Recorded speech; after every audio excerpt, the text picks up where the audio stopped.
Hello दोस्तों, स्वागत है आप सबों का हमारे यूट्यूब चैनल रामगढ़ एडुकेयर में। दोस्तों, अगर आप एक सरकारी शिक्षक बनना चाहते हो दोस्तों, आप बीएड या फिर डीएलएड करना चाह रहे हो दोस्तों, या फिर कर रहे हो दोस्तों, या आप बीएड डीएलएड करके बैठे हुए दोस्तों, आपको पता होना चाहिए कि आप अपने डिग्री का किस तरह से इस्तेमाल करके आप एक सरकारी शिक्षक बन सकते हो दोस्तों।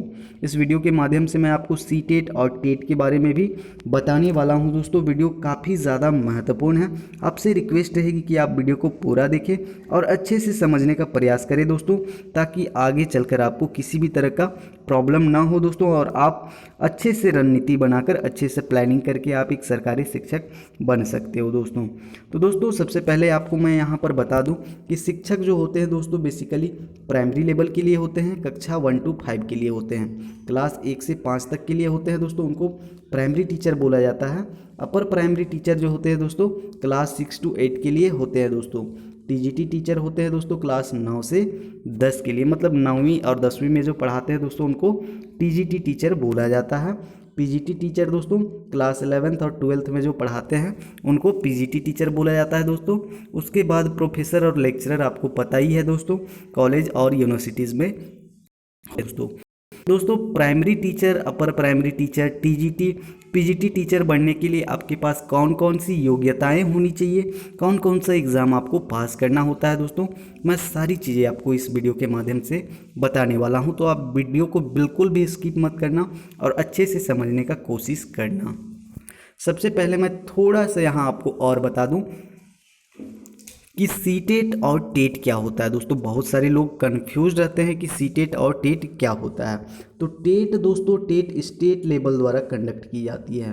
टेट जो होती है दोस्तों, स्टेट लेवल द्वारा कंडक्ट की जाती है। जैसे मैं झारखंड से हूँ, तो झारखंड जो कंडक्ट करवाती है वो जेटेट उसको बोलते हैं, झारखंड टीचर एलिजिबिलिटी टेस्ट। उसी तरह बिहार में कंडक्ट करवाई जाएगी तो B TET, Bihar teacher eligibility test. अब ये टीचर एलिजिबिलिटी टेस्ट जो होता है दोस्तों, शिक्षक पात्रता परीक्षा जो होता है, ये 2 लेवल पे होता है। टेट या फिर सीटेट दोस्तों 2 लेवल पे होता है। पहला लेवल पे प्राइमरी लेवल के लिए होता है दोस्तों। प्राइमरी लेवल के लिए पहला लेवल होता है वो क्लास 1 to 5 के लिए होता है दोस्तों। उसके बाद जो सेकंड लेवल होता है, मतलब दोस्तों अपर प्राइमरी लेवल के लिए सेकंड लेवल में जो एग्ज़ाम होता है दोस्तों, उसको बोला जाता है अपर प्राइमरी लेवल के लिए, ठीक है। और वो क्लास 6 to 8 के लिए होता है, कक्षा 6 से 8 तक के लिए होता है दोस्तों। तो ये एक छोटा सा इंट्रो था दोस्तों सीटेट और टेट के बारे में। इससे आगे मैं आपको और क्लियर करने वाला हूँ और सारा प्रोसेस आपको वीडियो के माध्यम से बताने वाला हूँ। आप प्राइमरी टीचर के लिए कैसे अप्लाई कर सकते हो, आपके पास क्या क्या योग्यताएं होनी चाहिए। उसी तरह अपर प्राइमरी टीचर के लिए भी बताऊंगा, टीजीटी टीचर के लिए भी बताऊंगा और पीजीटी टीचर के लिए भी बताऊंगा। तो आप लोग बने रहो और चलिए शुरू करते हैं हम लोग जल्दी से। तो दोस्तों, सबसे पहले बात कर लेते हैं प्राइमरी शिक्षक के लिए। प्राइमरी शिक्षक कैसे बने, मतलब क्लास 1 to 5 के लिए शिक्षक आप कैसे बने, ठीक है। तो इसके लिए आपके पास जो योग्यता होनी चाहिए दोस्तों, वो सबसे पहले होनी चाहिए, अगर आप डीएलएड किए हुए दोस्तों, डीएलएड किए हो इंटरमीडिएट के साथ में, तब आप एलिजिबल हो। इंटरमीडिएट प्लस डीएलएड है तब भी एलिजिबल हो, या फिर डीएलएड के साथ में आपका ग्रेजुएशन है, मतलब ग्रेजुएशन प्लस डीएलएड है, तब भी आप एलिजिबल हो दोस्तों। अगर ग्रेजुएशन प्लस आपके पास बीएड की डिग्री है तो बीएड वाले भी अप्लाई कर सकते हैं दोस्तों, बीएड वाले भी एलिजिबल हैं प्राइमरी शिक्षक के लिए। तो ये है दोस्तों एलिजिबिलिटी, मतलब योग्यता। इसके बाद दोस्तों आपको क्या करना होता है, जो टेट होता है दोस्तों, प्राइमरी लेवल का टेट जो कि स्टेट कंडक्ट करवाती है, राज्य कंडक्ट करवाती है, प्राइमरी टेट उसको पास करना होता है दोस्तों। प्राइमरी टेट पास करना होता है, या फिर आप प्राइमरी सीटेट पास कर सकते हो दोस्तों, प्राइमरी सीटेट, ठीक है। प्राइमरी टेट या फिर प्राइमरी सीटेट आपको पास करना होता है दोस्तों। उसके बाद एक रिटेन एग्ज़ाम होता है दोस्तों, रिटेन एग्ज़ाम आपको पास करना होता है, जिसको सुपर टेट भी बोला जाता है, ठीक है। इस एग्ज़ाम को पास करने के बाद दोस्तों आप प्राइमरी शिक्षक बन जाते हो दोस्तों, आपकी नियुक्ति हो जाती है एक सरकारी शिक्षक के तौर पर। अब देखते हैं आगे दोस्तों, अपर प्राइमरी शिक्षक कैसे बने।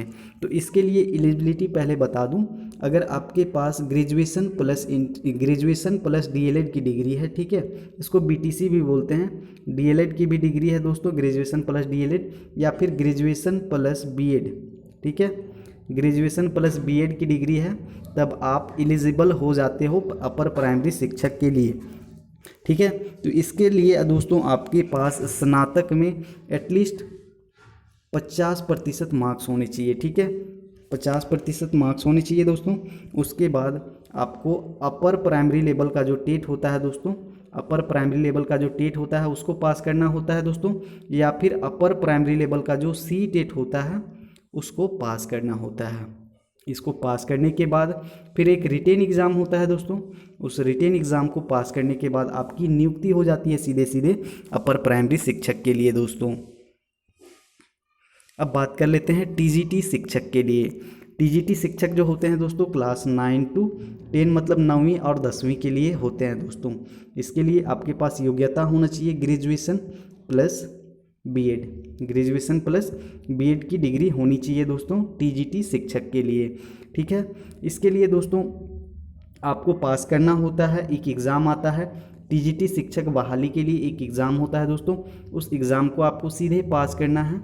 ठीक है, पास करना है, रिटेन एग्ज़ाम होता है, उसको सीधे पास करने के बाद में आपकी नियुक्ति सीधे सीधे हो जाती है दोस्तों टीजीटी शिक्षक के रूप में दोस्तों। आगे बात कर लेते हैं दोस्तों पीजीटी शिक्षक के लिए। पीजीटी शिक्षक बनने के लिए सबसे पहले तो आपके पास पोस्ट ग्रेजुएशन की डिग्री होनी चाहिए। पोस्ट ग्रेजुएशन की डिग्री होनी चाहिए दोस्तों आपके पास। ग्रेजुएशन में आप बीए, बीएससी, बीकॉम कुछ भी रह सकता है। उसके बाद आपके पास पीजी की भी डिग्री होनी चाहिए, साथ ही साथ आपके पास बीएड की डिग्री होनी चाहिए। समझ रहे हो, ग्रेजुएशन पीजी प्लस बीएड। आप इसमें 11th और 12th को पढ़ाने के लिए एलिजिबल हो जाते हो। उसके बाद दोस्तों आपको करना क्या होता है, आपको एक एग्ज़ाम पास करना होता है, रिटेन एग्ज़ाम जो होता है पीजीटी शिक्षक बहाली के लिए जो एग्ज़ाम होता है दोस्तों, उसको रिटेन एग्ज़ाम को पास करना होता है दोस्तों। उसके बाद पीजीटी टीचर के लिए इंटरव्यू भी देने होते हैं दोस्तों। उसके बाद आपको इंटरव्यू भी देना होगा। उसके बाद दोस्तों आपका नियुक्ति होगा पीजीटी शिक्षक के रूप में दोस्तों। आई होप आपको समझ में आ रहा होगा दोस्तों। समझ में आ रहा होगा तो वीडियो को ज़रूर लाइक कीजिएगा। अब दोस्तों प्रोफेसर और लेक्चरर कैसे बने, इसके लिए जो एलिजिबिलिटी होती है दोस्तों, लेक्चरर के लिए एलिजिबिलिटी होती है, मिनिमम एलिजिबिलिटी वो होती है दोस्तों यूजीसी नेट। अगर आपने यूजीसी नेट क्वालिफाई कर लिया है तो आप लेक्चरर बनने के लिए एलिजिबल हो दोस्तों। आप यूनिवर्सिटीज़ में लेक्चरर के रूप में अप्लाई कर सकते हो, या फिर वैकेंसीज भी आती हैं लेक्चरर की, उसमें अप्लाई कर सकते हो। उसके बाद दोस्तों प्रोफेसर के लिए आपको यूजीसी नेट के बाद में आपको पीएचडी करना होता है दोस्तों। पीएचडी या फिर एमफिल करके आप प्रोफेसर बन सकते हो दोस्तों, और इस तरह से आप प्रोफेसर लेक्चरर बन सकते हो। आई होप दोस्तों आपको सारा कुछ अच्छे से समझ में आ गया होगा। Upper primary level, primary level, TGT, PGT सभी के बारे में आपको अच्छे से समझ में आ गया होगा।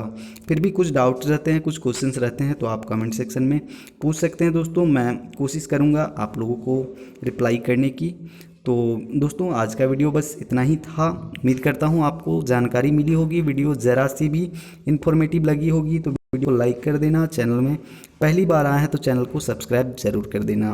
वीडियो देखने के लिए आपका बहुत बहुत धन्यवाद, बहुत बहुत शुक्रिया। मिलते हैं नेक्स्ट वीडियो में, तब तक के लिए जय हिंद, वंदे मातरम।